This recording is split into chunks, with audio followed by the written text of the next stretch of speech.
இந்திய குடியரசுக் கட்சி சார்பில் ஒருங்கிணைந்த சென்னை மாவட்ட செயல் வீரர்கள் ஆலோசனைக் கூட்டம் பட்டாளம் தட்சிணாமூர்த்தி திருமண மண்டபத்தில் அதன் மாநில ஒருங்கிணைப்பாளர் வழக்கறிஞர் பிரபு தலைமையில் வெகு விமரிசையாக நடைபெற்றது. இக்கூட்டத்தில் புரட்சியாளர் டாக்டர் அம்பேத்கர் அவர்களின் கொள்கை கோட்பாட்டின்படி இந்திய குடியரசுக் கட்சி தமிழகத்தின் ஓர் மாற்று அரசியல் சக்தியாக இருக்கும் என்றும், கட்சியின் வளர்ச்சிப் பணிகள் குறித்தும் வரும் காலங்களில் நிர்வாகிகள் எவ்வாறு செயல்பட வேண்டும் என்றும் அக்கட்சியின் மாநில ஒருங்கிணைப்பாளர் வழக்கறிஞர் பிரபு நிர்வாகிகள் இடையே சிறப்புரை நிகழ்த்தினார். மேலும் இக்கூட்டத்தில் கட்சியின் புதிய நிர்வாகிகள் நியமனம் செய்யப்பட்டனர். அதன்படி பெருநகர சென்னை மாநகராட்சியின் தலைவராக டி ராஜேந்திரன், மத்திய சென்னை மாவட்ட தலைவராக நாகலிங்கம், மாவட்ட செயலாளராக தொட்டி வெங்கடேசன், வடசென்னை மாவட்ட தலைவராக ராஜா, மாவட்ட செயலாளராக ரகு, தென்சென்னை மாவட்ட தலைவராக செம்மை தனசேகர், செயலாளராக சசிகுமார், சென்னை மண்டல வழக்கறிஞர் பிரிவு செயலாளராக வழக்கறிஞர் கோபி சந்தர், மத்திய சென்னை மாவட்ட இளைஞரணி அமைப்பாளர் நடராஜன், துணை அமைப்பாளராக CJ முரளி, எம் இளையராஜா, ஒருங்கிணைந்த சென்னை மாவட்ட ஆட்டோ ஓட்டுநர்கள் தொழிற்சங்க செயலாளராக எஸ் செல்வராஜ், எழும்பூர் தொகுதி தலைவராக ராஜி, துணை செயலாளராக சரவணன், திருவிக நகர் தொகுதி தலைவராக மணிவண்ணன், துறைமுகம் தொகுதி தலைவராக மணிகண்டன் ஆகியோரை கட்சியின் மாநில ஒருங்கிணைப்பாளர் வழக்கறிஞர் பிரபு நியமனம் செய்தார்.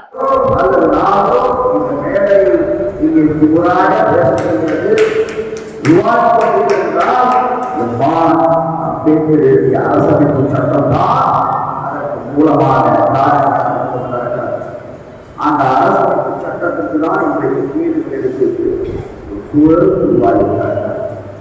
அதனை தாக்க வேண்டிய தேவை கட்டாயம் கொண்டிருக்கிறது. இந்திய அரசமைப்பு சட்டத்தை வீழ்த்திவிட்டால் நீங்களோ அல்லது மேடையில் அலங்கரித்துக் கொண்டிருக்கக்கூடிய தலைவர்களோ நாம் நீதியில் நடமாட முடியாதவர்கள். அவர்கள் செயல்படுவார்கள் என்று சொல்லுகிறார்களோ, சனாதன சக்திகள் எதை முன்னெடுக்கிறார்களோ அதைதான் நீங்களும் செய்ய வேண்டும், நானும் செய்ய வேண்டும். இதுதான் யதார்த்தமான உண்மை. நீங்கள் புரிந்து கொள்ள வேண்டும். மறுக்க முடியாத உண்மை போல இதை எதற்காக சுட்டிக்காட்ட விரும்புகிறேன் என்றால், நாம் இந்து மதத்திற்கு எதிராகவும் கிடையாது, இந்து தர்மத்திற்கு எதிராகவும் கிடையாது. யாரையும் உங்களுடைய ஆதிக்க நெறியை பிடிக்கக்கூடாது என்கிற நிலைதான் நாம் நீ இந்துவாக இஸ்லாமியராக கிறிஸ்துவராக, ஆனால் உன்னுடைய நிலைப்பாட்டை இன்னொரு மீது திணிக்காதே, வலுக்கட்டாயமாக திணிக்க கூடாது என்பதனை உணர்ந்து கொள்ள வேண்டும் என்பதற்கான செய்தி கூட்டத்தின் வாயிலாக சொல்ல கடமைப்பட்டிருக்கின்றேன். என் அன்பு சொந்தங்களே, மிகப்பெரிய பாரம்பரியமான அமைப்பு இந்திய குடியரசுக் கட்சி என்கிற மகத்தான அமைப்பு. இந்த அமைப்பை வழிநடத்தக்கூடியவர்கள் இன்றைக்கு பல்வேறு கூறுகளாக பிரிந்திருந்தால் கூட, ஆனால் அவர்களால் சரியான முறையில் இந்த அமைப்பை எதிர்க்க முடியவில்லை. அதற்கு காரணம், அவர்கள் எந்த நோக்கத்திற்காக இயக்கத்தை கட்டினார்களோ, எதை அடைய வேண்டும் என்பதற்காக இயக்கம் கண்டார்களோ, அதை பெற்றுக்கொண்ட பின்பு அவருடைய இலக்கு பங்கு வகிக்கிறது. அதனுடைய விளைவுதான் அம்பேத்கரியம் ஒரு நீண்ட நெடிய நீட்சிக்கு இட்டு செல்லுகிற தடை ஏற்பட்டு அதை தகர்த்தறிய தேவை கட்டாயம் ஏற்படுத்த. இதை எதற்காக முன்னெடுக்கிறேன் என்றால், அவனால் முடியும் என்றால் முடியும், அவனால் என்றாலும் என்னால் முடியும் என்று இந்த திவர் ஆதிக்க திவர் கிடையாது. இந்த திவர் அடிமைப்படுத்துகின்ற திவர் கிடையாது. இந்த திவர் அறிவுறுத்தப்பட்டவர். எனக்கு கீழ் எவரும் கிடையாது, அதே போன்று எனக்கு மேலும் எவரும் கிடையாது. அனைவருமே சமம். இதுதான் அம்பேத்கர். அம்பேத்கர் என்பது என்ன? அனைவருமே சமம், பிறப்பால் அனைவருமே சமம். இதுதான் அம்பேத்கர்.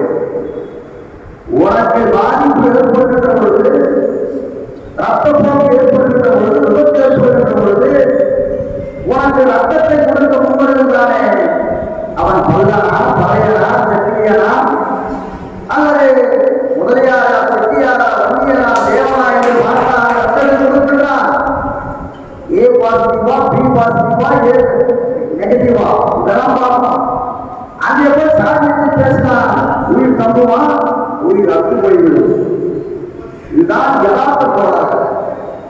இந்த யதார்த்தத்தை நாம் புரிந்து கொள்ள வேண்டும். இந்த யதார்த்தத்தை நாம் ஒவ்வொரு தோழர்களுடைய உள்ளங்களிலே விதைக்க வேண்டிய தேவை கட்டாயம். இன்றைக்கு அமைப்பு என்கின்ற பெயரில் சம்பிரதாய அமைப்பை நடத்தி வந்திருந்தால் தேவைக்காக அவருடைய நிலைகளை பெற்றெடுப்பதற்கான அமைப்புகளை தற்பொழுது இன்றைக்கு அம்பேத்கரிய வாதி என்று சொல்லிக் கொண்டு நீதிவாதிகள் அவருடைய முகத்திரையை பிடிக்க வேண்டிய தேவை கட்டாயம் இருக்கிறது. அந்த முகத்திரையை பிடிக்கவில்லை என்று சொன்னால் அம்பேத்கரியம் மட்டும் போய்விடும். அம்பேத்கரியத்தை ஒரு மிகப்பெரியாக வீழ்ச்சியை எடுத்துச் செல்ல வேண்டிய கட்டாயம் தேவை என்று கொண்டார்கள். அப்படி அம்பேத்கரியத்தை முன்னெடுக்க வேண்டும் என்றால் சாதி ஒழிக்கப்பட வேண்டும். சாதி ஒழிக்கப்பட வேண்டும் என்றால் அங்கே ஆண்டான் அடிமை என்கிற நிலைப்பாட்டை ஒதுக்கிட வேண்டும். அப்படி ஆண்டான் அடிமை என்கிற நிலையை அறவே ஒழிப்பளிக்க வேண்டும் என்றால் சகோதரத்துவம் என்கின்ற நிலை உணர்நிலையை முன்னெடுக்க வேண்டும். சகோதரத்தை முன்னெடுக்க வேண்டும் என்றால் நீயும் நானும் சமம் என்கின்ற அந்த மனநிலை வந்தால்தான் சகோதரத்துவத்தை முன்னெடுக்க முடியும். ஆகவேதான் அதைதான் அம்பேத்கர் சொல்லுகிறார், பிறப்பால் அனைவரும் சமம். இதுதான் அம்பேத்கரை போதிக்கின்ற போதம். புத்தன் போதித்ததைதான் அம்பேத்கர் போதித்தான். புத்தன் எதை முன்னெடுத்தானோ அதைதான் அம்பேத்கர் முன்னெடுத்தான். புத்தன் என்பது என்ன? உன்னுடைய அறிவை பயன்படுத்தி, உன்னுடைய பகுத்தறிவை பயன்படுத்தி ஒரு உண்மை நிலையை, ஒரு பொருளில் இருக்கக்கூடிய உண்மை நிலையை கண்டறிய முற்படுகின்ற பொழுது உன்னுடைய ஐம்புலங்களையும் அடக்கி உன்னுடைய சித்தத்தை வைத்து நீ உண்மையை கண்டறிய முற்படுகிறாயே, நீ புத்தன் தான். பரமேஸ்வரன் ஒரு புத்தன், ராஜா ஒரு புத்தன். அப்படி நடராஜன் ஒரு புத்தன் என்று சொல்லுகின்ற பொழுது எவனெல்லாம் ஒரு அறிவை பயன்படுத்தி தன்னுடைய சித்தத்தை பயன்படுத்தி அடக்கி அந்த உண்மையை கண்டறிய முற்படுகின்றானோ அவனெல்லாம் புத்தன் தொடரல.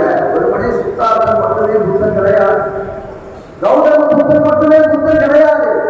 புத்தன் என்கின்ற சொல் அதற்கான உண்மையான நிலைப்பாடு என்னவென்றால் அறிவை நுகரக்கூடியவன், உண்மையை கண்டறியக்கூடியவன். அப்படி என்றால் இங்கு வீட்டிற்குரிய தொற்றுநோய் உறவு அனைவருமே புத்தகங்கள் தான். இல்லை என்று சொன்னால் சினிமாக்கார போகத்தை அங்கேயே அந்த கூட்டத்தில் சென்றிருப்பார்கள். இந்த கூட்டத்திற்கு முன்னால் ஏதும் கிடைக்க போவது கிடையாது. இங்கே பவிசோ மற்றோ எதுவும் கிடைக்க போவது கிடையாது. பதவி சுகத்தை அனுபவிக்க முடியாது. உழைப்பு உழைப்பு உழைப்பு, அதை தான் கொடுக்க முடியும். அப்படி கொடுக்கின்ற அந்த அமைப்பை நாடி நூற்றுக்கணக்கான மக்கள் இன்றைக்கு வந்திருக்கிறார்கள். இளைஞர்கள் முதற்கொண்டு மூத்தவர்கள் முதற்கொண்டு இன்றைக்கு அலங்கரித்து கொண்டிருக்கிறார்கள் என்றால் இதுதான் அல்லவா கொள்கை பிடிப்புள்ள கொள்கை வாழ்க்கை. ஆரம்பத்தில் நான் சொன்னேன், லட்சம் லட்சம் மக்கள் தேவை கிடையாது.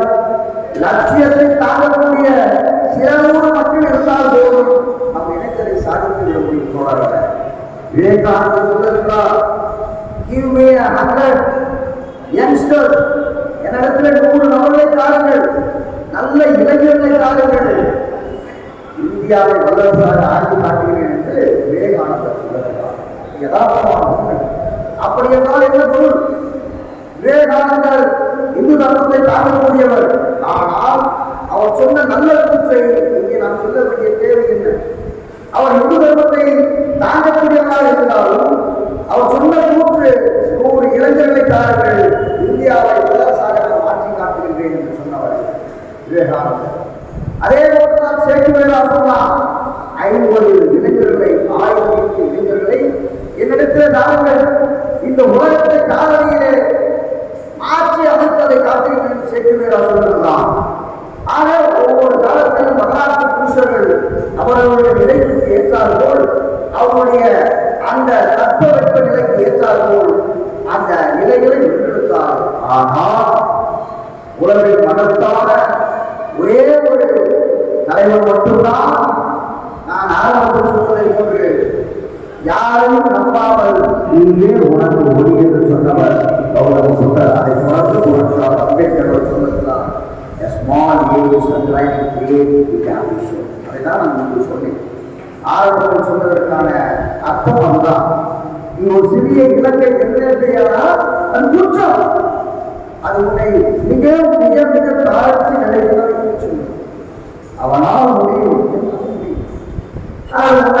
பள்ளத்தில் தூங்குவதற்கோ வானத்திலிருந்து எந்த தேவதற்கும் அவரான புருஷனும் அவரே மாட்டார். யதார்த்தமான உண்மை. நான் தான் அவருக்கான பள்ளத்தை தூக்க வேண்டும், நீதான் எனக்கான பள்ளத்தை தூக்க வேண்டும் என்பத இதுதான் வரையில நாம் வெவ்வேறு இருப்போம். எவ்வளவு பின்பு அவர்களுக்கு அவர்களுக்காக கையெழுத்தப்பட்டிருப்போம். நம்முடைய செல்வத்தை இழந்திருப்போம், நம்முடைய நேரத்தை இழந்திருப்போம், நம்முடைய பெண் பிள்ளைகளுடைய சுகத்தை இழந்திருப்போம். ஆனால் அதற்கான வென்றெடுப்பை நாம் வென்றெடுப்போம் என்றால் பூஜ்யம் தான். சிந்தித்து பாருங்கள். இந்த கேள்விக்கான வேலை நான் உங்களிடத்திலே விட்டுவிடுகிறேன். ஆனால் இந்த அமைப்பில் நீ உங்களுடைய பொறுப்பு என்பது ஒரு இடத்தே கிடையாது, ஒரு அடையாள குறியீடு. பொறுப்பு என்பது ஒரு அடையாள குறியீடு. அந்த அமைப்பில் இன்னும் ஒரு பொறுப்பு என்று சொல்லுகின்ற பொழுது இது ஒரு அடையாள குறியீடு. அங்கே அவரை அணுக வேண்டும், உங்களுடைய தேவைகளை அவர் செய்து கொடுப்பார். செய்து கொடுக்க மறுக்கிறது கூட நீங்க நினைக்கலாம். இது ஒரு அடையாள குறியீடு, அவ்வளவுதான் தவிர. ஆனால் ஒவ்வொருவருடைய பங்களிப்பு இல்லாமல் அமைப்பை கட்டி எழுத முடியாது. ஆகவேதான் இதை நாங்கள் முன்னெடுக்கக்கூடிய தேவை கட்டாயத்திற்குள்ள ஏதோ அமைப்பை கட்டினோம், தேவையாக நாம் கூறினோம், விவாதித்தோம், அடைந்தோம் என்று இருக்கக்கூடாது. நமக்கான தேவைகளை அமைப்பை கட்டினோம், நம்முடைய தேவைகளை பூர்த்தி செய்து கொண்டோம் என்கிற நிலை இருக்கக்கூடாது. இந்திய தேசம் விடுதலையை முன்னெடுக்கின்ற பொழுது 30 கோடி மக்கள் தான் இதைதான் பாரதி பாடினார். 30 கோடி முகமுறையா என்று பாரதியார் பாடினாரே, அதனுடைய கருப்போடு என்ன? அன்றைய காலகட்டத்தில் ஒருவனே 30 கோடி மக்கள் தான் இந்திய தேசம் முழுவதும். ஆனால் 30 கோடி மக்களும் நம்முடைய பாரதத்தின் விடுதலைக்காக கிடைக்கிறீர்களா? கிடையாது, கிடையாது. சொற்ப லட்சத்தில் அளவுதான், லட்சியத்தை கொண்ட சொற்ப லட்சங்கள் அளவுதான் அங்காங்கே நம்முடைய மக்கள் கிளம்பி எழுந்தார். விடுதலை வேட்கைக்காக கிளம்பி எழுந்ததனுடைய விளைவுதான் சுதந்திரம். அந்த சுதந்திரம் 30 கோடி மக்களால் கிடைக்கப்பட்ட சுதந்திரம் கிடையாது. சில சொற்ப லட்சங்கள், சில சொற்ப லட்சிய மக்களால், லட்சியங்களை தாங்கிய மக்களால் அந்த விடுதலை கிடைக்கப்பட்டது தவிர 30 கோடி மக்களும் போராடி கிடைக்கப்பட்ட விடுதலை கிடையாது. எதற்காக சொல்லுகிறேன் என்றால், நமக்கு என்ன போச்சு? நம்ம தான் உழைக்கிறோமே, காலையில் சென்றால் மாலை விழுகிறோம், பை நிறைய சம்பாதிக்கிறோம், ரெண்டு பிள்ளையை பார்க்கிறோம், நல்ல வாழ்க்கை வாழ்ந்துவிட்டு போகலாமே, இது எதற்கு விரும்புகிறேன் என்று கூட நமக்கு ஒரு ஐயப்பாடு எழுதும்.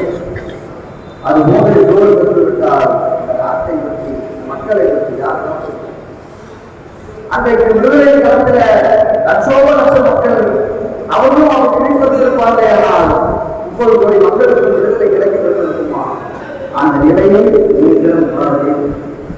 இது என்னுடைய நாடு, இது என்னுடைய மக்கள், இது என்னுடைய சமூகம். இந்த சமூகம் சீரியத்தை சென்று கொண்டிருக்கிறது. ஒரு வழியில போதைக்கு அடிமையாக சென்று கொண்டிருக்கிறது. ஒரு வழியிலே அரசியல் பிழைப்பு வாங்கிகளால் அடிமைப்படுத்தப்பட்டு கொண்டிருக்கிறார்கள். இன்னொரு மதவாத சக்திகளால் பிளவுக்கு ஏற்படுத்தப்பட்டுக் கொண்டிருக்கிறார்கள். இன்னொரு புறம் சாதியவாத சக்திகளால் பிளவுக்கு ஏற்படுத்தப்பட்டுக் கொண்டிருக்கிறார்கள். நம்முடைய இளைஞர்கள் அவர்களை அடைமாற்றம் செய்ய வேண்டிய தேவை கட்டாயம் கொண்டிருக்கிறது. படிக்கிறது வேதனையாக இருக்கிறது. இந்த இளைய சமுதாயத்தில் இன்றைக்கு போதைக்கு அடிமையாகி வேறு நிலைக்கு தள்ளப்பட்டுக் கொண்டிருக்கிறார்கள். அவர்களை எப்படி மறைமாற்றம் செய்ய வேண்டும்? எப்படி மறைமாற்றம் செய்வது? போதை என்று சொல்லுகிறது வெவ்வேறு நிலையில் இருந்து கொண்டிருக்கிறது. இன்றைக்கு கலைத்துறை போதையில் இன்றைக்கு தங்களை ஏற்படுத்திக் கொண்டு என்ன செய்கிறார், ஏது செய்கிறார் என்று கூட தெரியாமல் அவர் பின்பாட்டிக் கொண்டிருக்கிறார். அதையெல்லாம் தடுக்க வேண்டிய தேவை இருந்து கொண்டிருக்கிறது. இன்றைக்கு திராவிடத்தை பற்றி பேசிக் கொண்டிருக்கிறோம். திராவிடம் என்ன செய்து கொண்டிருக்கிறது? அல்லது இந்த நாட்டை தற்போது ஆண்டு கொண்டிருக்கக்கூடியவர் அவர்களால் என்ன பயன்?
நோக்கி அந்த பக்குவம் தொடர்க. இன்றைக்கு நம்மை ஒரு இயக்கம் சார்ந்து நாம் அணிதிரள வேண்டிய தேவை என்ன இருக்கிறது? அந்த தேவையை உணர்த்துவதற்கான ஒரு கூட்டம் தான் இந்த கூட்டம். அன்பு சொன்னவர்களே, தொகுப்புகளை போன்றே ஒன்று ஒரு கொடியின் கீழ் அணிதிரள வேண்டும். ஒரு கொடியின் கீழ் அணிதிரள வேண்டும். இல்லை என்றால் ஒரு கொள்கையின் கீழ் அணிதிரள வேண்டும். கொள்கை என்று சொல்லுகின்ற ஐடியாலஜி, தத்துவம். அந்த தத்துவத்தின் கீழ் நீ உன்னை சமரசமின்றி உன்னை ஒப்புக் கொடுக்கின்ற பொழுதுதான் அந்த தத்துவம் தான் உன்னை மீட்டெடுத்துக் கொள்ள.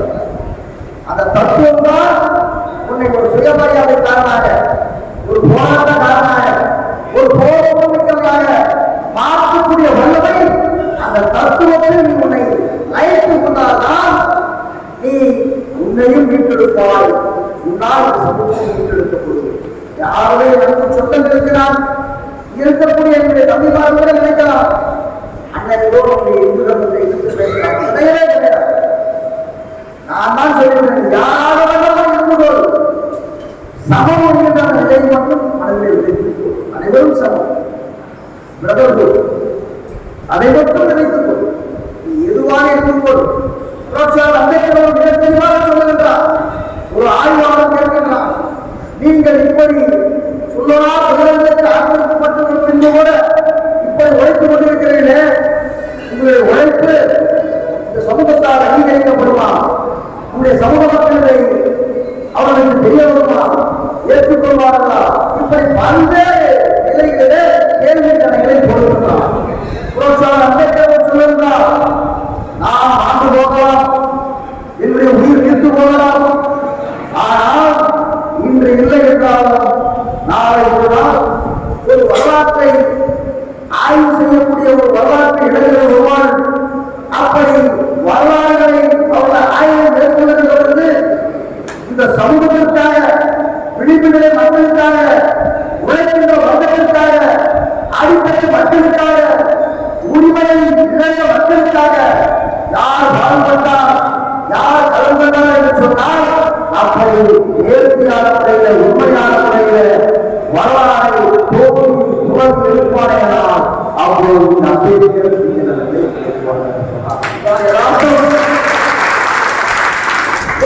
அம்பேத்கர் அவர்களை காசு கொடுத்தாரா அல்லது தங்கங்களை கொடுத்து அம்பேத்கர் என்ற பெயரை சொல்கின்றார் வளர்ந்து கொண்டிருக்கிற காஷ்மீர் முதல் கன்னியாகுமரி வரையில போகிற ஒரு கிராமத்திலாவது அம்பேத்கர் என்கிற பெயர் இருக்கும். ஒரு தெருவிலாவது அம்பேத்கர் தெருவு இருக்கும். அங்க காலையில் தான் அம்பேத்கர் தெருவு. அது காஷ்மீர் முதல் கன்னியாகுமரி வரை. ஆனால் இன்றைக்கு என்ன நடைபெற்று கொண்டிருக்கிறது? அம்பேத்கர் என்ற சொல்லே அவர்களுக்கு அறிவிப்பான ஒரு கிடையாது கொண்டார்கள். உழைக்கின்ற வர்க்கத்தின் தலைவர்களாக இருக்கக்கூடிய, உழைக்கின்ற மக்களின் பிதாமகனாக இருக்கக்கூடிய, மறைந்து இன்றைக்கு லட்சோபலட்ச கோடான மக்களுடைய நிலையங்கள் நீக்கமாக இடம்பெற்றிருக்கக்கூடிய அம்பேத்கருடைய பெயரை உச்சரிப்பதே அவமானமாக நினைத்துக் கொண்டிருக்கிறார்கள். அதைதான் இன்றைக்கு அன்பை கூட பாராளுமன்றத்தில் அமித்ஷா அவர்கள் முன்னெடுத்தார். அம்பேத்கர் அம்பேத்கர் அம்பேத்கர் என்று சொல்லுகிறீர்கள். இதற்கு பதிலாக பகவான் பெயரை சொல்லியிருந்தால், பரமாத்மா பெயரை உச்சரித்திருந்தால் 7 ஜென்மத்திற்கு உங்களுக்கு மோட்சம் கிடைக்கப்பட்டிருக்கும். எவ்வளவு ஒரு வன்மமான ஒரு பேச்சு தொடங்கும். ஆயுதம் நீங்கள் சிந்திக்க வேண்டும். உன்னுடைய நம்பிக்கைக்கு நாங்கள் எதிர்ப்பானவர் கிடையாது. நம்பிக்கைதான் ஒரு மனிதனுக்கான ஆதாரம். அதை நாம் ஒருபோதும் தடுப்பது கிடையாது. தாயை போகிறால்தான் இவன் தடுப்பு அந்த நம்பிக்கை தான் வாழ்வு. ஆக யாரை வேண்டுமானும் வேண்டிக் போய் துன்பத்துக் கொள்ளும். ஆனால் நீ எதனோடு எதை ஒப்புகிறார்?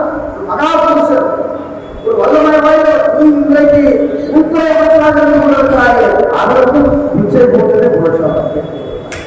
அரசு சட்டத்திற்கு மோடி பிரதம மந்திராக வந்திருக்க முடியுமா? பிரதம மந்திரியாக வந்திருக்க முடியுமா? அல்லது அமித்ஷா உள்துறை அமைச்சராக வந்திருக்க முடியுமா? உள்ஒதுக்கீடு கிடைக்கப்பட்டிருக்குமா? எல்லோரும் கேட்டுக் கொண்டிருக்கிறார்கள். இதற்கு என்றால் தாழ்த்தப்பட்டவர்கள் கிடையாது. முற்றிலும் தவறு இருக்கக்கூடிய இந்த தொப்புள் கொலை குழுக்கள் அனைத்து தரப்பட்ட மக்களும் இருக்கிறது. அதை நீங்கள் தெரிந்து கொள்ள வேண்டும் என்பதற்காக சொல்லுகின்ற கூட்டு புரட்சியாளர் அம்பேத்கர் அவர்கள் சாதியின் தலைவர் கிடையாது, சாதிக்க ஒரு தலைவர், சாதிக்கு சாதிய தலைவர். மக்களுக்காக இடஒதுக்கீட்டை எழுதியவரே அரசமைப்பு சட்டத்தை புரட்சியாளர் அம்பேத்கர். இது எந்த மலையும் வென்றாருன்னு சொல்லலாம்.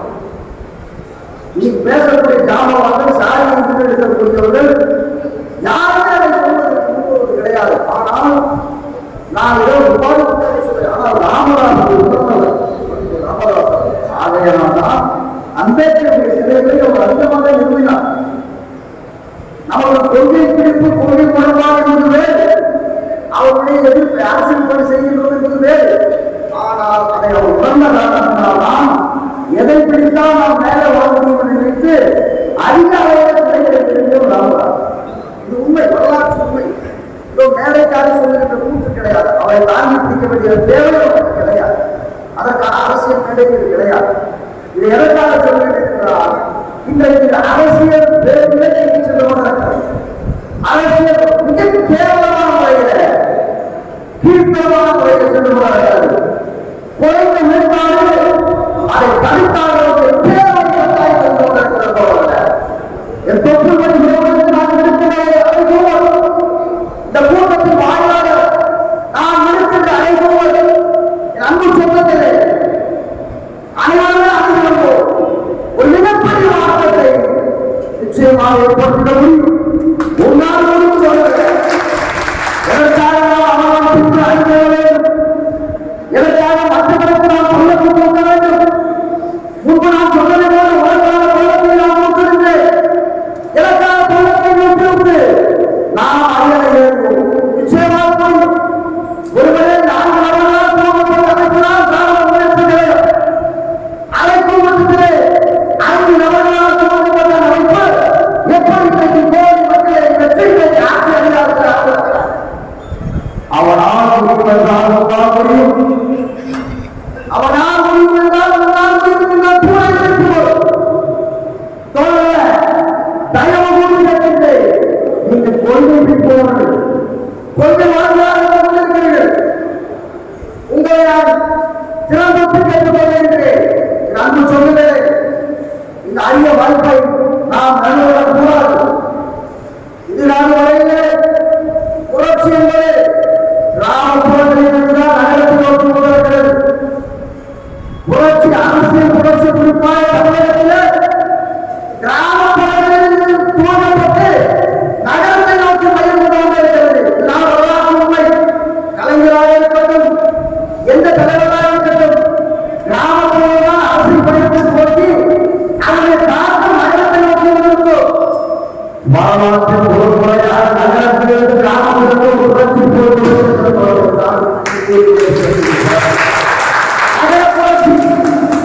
முதல் முறையாக தமிழகத்தில் நகரத்திலிருந்து ஒரு புரட்சி தோன்றியது. இங்கே குடியரசுக் கட்சி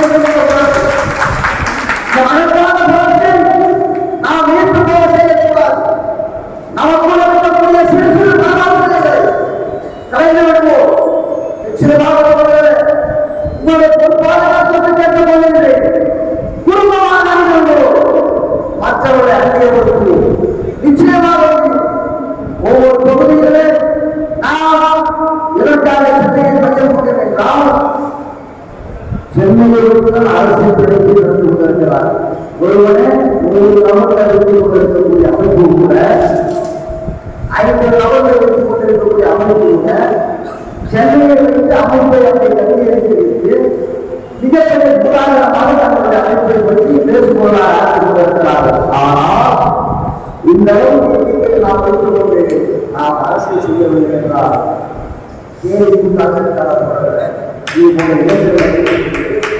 இது போன்ற பிரிவுகளை வைத்துக் கொண்டு ஜாமாவை வைத்துக் கொண்டு இங்க வீட்டிருக்கக்கூடிய ஒவ்வொரு குண்டங்களும் ஒப்புக்கொள்வதும் ஒவ்வொரு நிலையில் ஜாமாவாக கொண்டிருக்கிறது. கொள்கை பிடிப்பாளர்கள் அப்படி உங்களை வைத்துக் கொண்டு நான் ஒரு மிகப்பெரிய ஒரு நிலையை முன்னெடுக்க முடியவில்லை என்றால் இது எவ்வாறு முடியும்? உங்களால் முடியவில்லை என்றால் இது எவ்வளவு முடியாது. நான் எல்லாரும் என் அன்பு உறவுகளுக்கு நாம் இருக்கின்ற ஒரு அழைப்பு, ஒரு மீண்டும் மீண்டும் சொல்லுகிற ஒரு செய்தி அதுதான். எனக்கு சொன்னங்களே, ஒரு மிகப்பெரிய சவால் நமக்காக காத்து கொண்டார்கள். நமக்கு அணிநிகழ்ச்சி ஒரு மிகப்பெரிய மாற்றத்தை ஏற்படுத்தும். நிச்சயமாக சொல்லுகின்றேன், ஒரு மிகப்பெரிய எழுச்சியை ஏற்படுத்தும். அந்த நம்பிக்கை எனக்கு உங்கள் மீது எனக்கு நம்பிக்கை இருக்கிறது. உங்களுக்கு நம்பிக்கை இருந்தால் உங்கள் மீது எனக்கு நம்பிக்கை இருக்கிறது. என்னுடைய சொத்துடன் உறவு மீது எனக்கு அளப்பரிய நம்பிக்கை இருக்கிறது. உங்களுக்கு என் மீது நம்பிக்கை ஒரு மாற்றத்தை நோக்கிய பயணம், ஒரு மாற்றத்தை நோக்கிய பயணம். இந்த பயணம் வெற்று அரசியல் கிடையாது, வாய்சவரால் அரசியல் கிடையாது, தேவைக்கான அரசியல் கிடையாது, என்னுடைய பெற்று பிள்ளைகளை காப்பதற்கான அரசியல் கிடையாது, என்னை பவிசாக வாழ்ந்து கொள்வதற்கான அரசியல் கிடையாது, நான் பவிசாக வாழ்வதற்கான முன்முயற்சியும் கிடையாது. இந்த அரசியல் ஒரு மாற்றத்துக்கான அரசியல், ஒரு மனமாற்றத்துக்கான அரசியல், ஒரு புரட்சிக்கான வித்து. இந்த வித்து நீர்த்து போகக்கூடாது. இதை அடுத்த தலைமுறைக்கு நான் சொல்ல வேண்டும். நான் ஆட்சி செய்வதற்காகவோ, அரசு ஆளுவதற்காகவோ, அல்லது சட்டமன்ற உறுப்பினராக, பாராளுமன்ற உறுப்பினராக ஆளுவதற்கான ஒரு நிலைப்பாடு கிடையாது. இதை அடுத்த தலைமுறைக்கு கடத்தி செல்ல வேண்டும். உங்களுடைய பிள்ளையோ நாம் உழைக்கின்ற அந்த உழைப்பை அறுவடை அவர் செய்யக்கூடியவர்களாக இருக்க வேண்டும். நாளைக்கு அந்த மாற்றத்தை ஏற்படுத்த வேண்டும். இன்றைக்கு அரசியல் என்று சொன்னாலே சாதனை கேள்வி கூட்டாக பார்க்கக்கூடிய அந்த ஒரு கீழ்நிலையை மாற்றி அமைக்க வேண்டும் போறாங்க. அது எப்படி முடியும்? நீ ஒதுக்கி சென்று விட்டால், நான் ஒதுக்கி சென்று விட்டால், அவர் ஒதுக்கி சென்று விட்டால் நிச்சயமாக ஐயோ தான் வரும். நம்ம ஐயோ தான் வருவோம். பின்னர் அவனை குறை சொல்லி என்ன பிரயோஜனம்? அவனை நாம் தேவையற்ற முறையில் அவனை சார்ந்து என்ன பிரயோஜனம்? நாம் விலகி அவர்களுக்கு வழிவிட்டதற்கு விளைவுதானே முற்றாளர்களை ஆண்டு கொண்டிருக்கிறார்கள், மௌலிகத்தை நம்மீது திரித்துக் கொண்டிருக்கிறார்கள், மனமைத்தனத்தை நம்மீது திரித்துக் கொண்டிருக்கிறார்கள். இன்றைக்கு கூட எனக்கு ஒரு மிகப்பெரிய ராஜா மீது அவர் உணர்ந்த ஒரு மரியாதை நம்முடைய ஆராசனை நாம் சாதித்து அப்பாற்பட்டோம் என்பதற்கான ஒரு செய்தி. ஆனால் ராஜா கூட ஒரு செய்தியை சொல்லுகிறார்.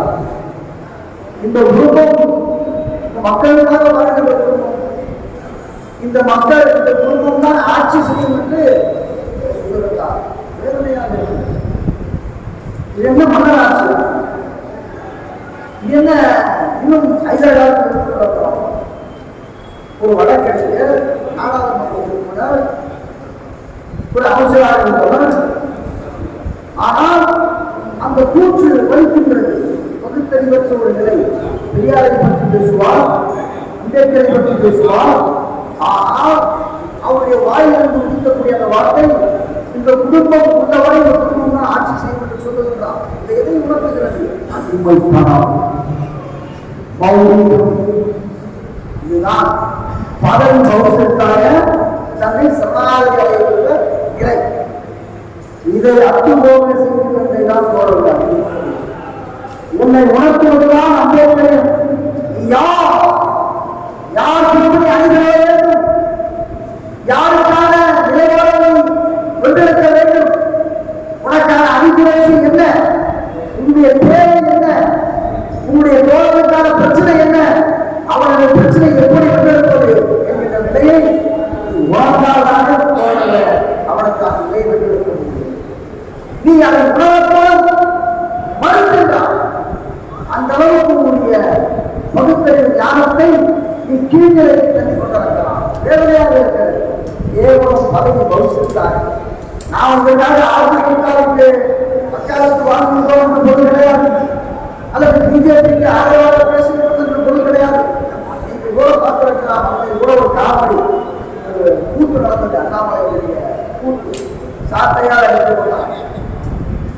இதையெல்லாம் ஐபிஎஸ் ஆபீசர் உண்மை என்னவென்றால் அவங்க ஏதோ பெருங்கிறது ஜோசிக்காரன் சொல்லியிருப்பார், ஒரு 6 அடி அடிச்சுங்க, ஒரு பதவி கிடைக்கும், ஆகவே இதுதான் உண்மை.